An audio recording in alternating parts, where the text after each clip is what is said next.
Bachelors కూడా చాలా సింపుల్గా ఇంట్లో ఉన్న వాటితోనే చికెన్ ఫ్రై అనేది ఎలా చేసుకోవాలో నేను ఈ వీడియోలో చూపించబోతున్నాను. చాలా ఈజీగా ఉంటుంది, టేస్ట్ కూడా చాలా బాగుంటుంది. మీరు ఒక్కసారి ఈ విధంగా ట్రై చేశారంటే మళ్ళీ ఇంకొకసారి ఈ విధంగానే చేసుకొని తింటారండి, అంత బాగుంటుంది. హాయ్ అండి, నేను మీ ధరణి. వెల్కమ్ టు పీడిఆర్ వారి రుచులు. మన ఛానల్ని సబ్స్క్రైబ్ చేసుకొని సపోర్ట్ చేయండి.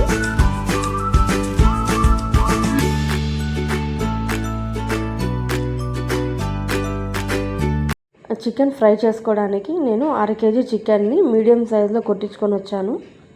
ఇప్పుడు మనం స్టవ్ మీద కడాయి పెట్టుకొని 1 లేదా 2 టేబుల్ స్పూన్ల ఆయిల్ వేసుకొని ఆయిల్ బాగా హీట్ అయిన తర్వాత పచ్చిమిరపకాయలు ఈ విధంగా సన్నగా కట్ చేసుకోవాలండి. ఇప్పుడు కరివేపాకు అలాగే అల్లం వెల్లుల్లి పేస్ట్ వేసుకొని ఇందులోనే మనం ముందుగా నీట్గా క్లీన్ చేసి పెట్టుకున్నాం కదండి చికెన్, అది కూడా ఇందులో వేసుకొని బాగా కలుపుకోవాలి. మనము ఆయిల్లో ఫ్రై చేసేటప్పుడు మనకు చికెన్లో ఉన్న వాటర్ అంతా కూడా బయట వచ్చేస్తుంది. ఆ వాటర్ అంతా కూడా బాగా ఇంకిపోవాలండి. ఈ విధంగా 2-3 సార్లు మనము మూత పెట్టి కలుపుతూ మధ్య మధ్యలో కలుపుతూ ఉండాలి, లేకపోతే అడుగంటేస్తుంది. ఈ విధంగా మనకు ఆయిల్ కొంచెం సపరేట్ అయిన తర్వాత ఇందులో మనం పసుపు వేసుకోవాలి. పసుపు కొంచెం ఎక్కువగానే వేసుకోండి, అప్పుడు నీచు వాసన అనేది రాకుండా ఉంటుంది. ఇప్పుడు దీన్ని బాగా కలిపి ఒక 5 నిమిషాల వరకు వేడి చేసుకోవాలండి మూత పెట్టుకొని.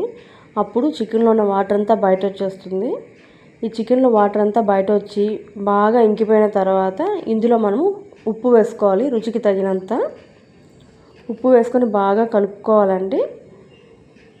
మన ఛానల్ని సబ్స్క్రైబ్ చేసుకోకపోతే సబ్స్క్రైబ్ చేసుకోండి.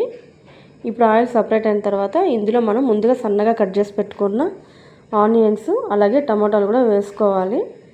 ఇది కొంచెం మగ్గేంత వరకు బాగా కలుపుతూ ఉండాలండి. ఇది బాగా కలుపుకున్న తర్వాత మనము ఇంట్లో కొట్టించిన కారం, మనం ఇంట్లోనే కొట్టించుకున్న కారం అయితే మిరపకాయలు ధనియాలు కూడా అందులోనే వేసి కొట్టుకుంటాం కాబట్టి మనం తనిగా ధనియాల పొడి వేయాల్సిన అవసరం లేదు.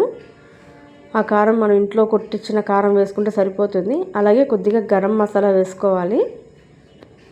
ఇప్పుడు ఇవంతా ముక్కలకి బాగా కలిసేలాగా కలుపుకోవాలండి. 5 నుంచి 10 నిమిషాల వరకు బాగా ఫ్రై చేసుకున్న తర్వాత ఇందులో మనం బాగా దంచిపెట్టుకున్న తెల్లగడ్డలు వేసుకోవాలి. తెల్లగడ్డలు వేసుకొని బాగా కలుపుకోవాలండి. అంతే అండి, చికెన్ ఫ్రై అనేది రెడీ అయిపోయింది.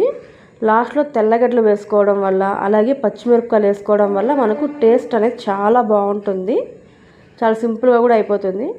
లాస్ట్లో మీరు కొత్తిమీర చల్లుకునేయండి. మనం లాస్ట్లో కస్తూరి మేతి చల్లుకుంటే కూడా టేస్ట్ అనేది చాలా బాగుంటుంది.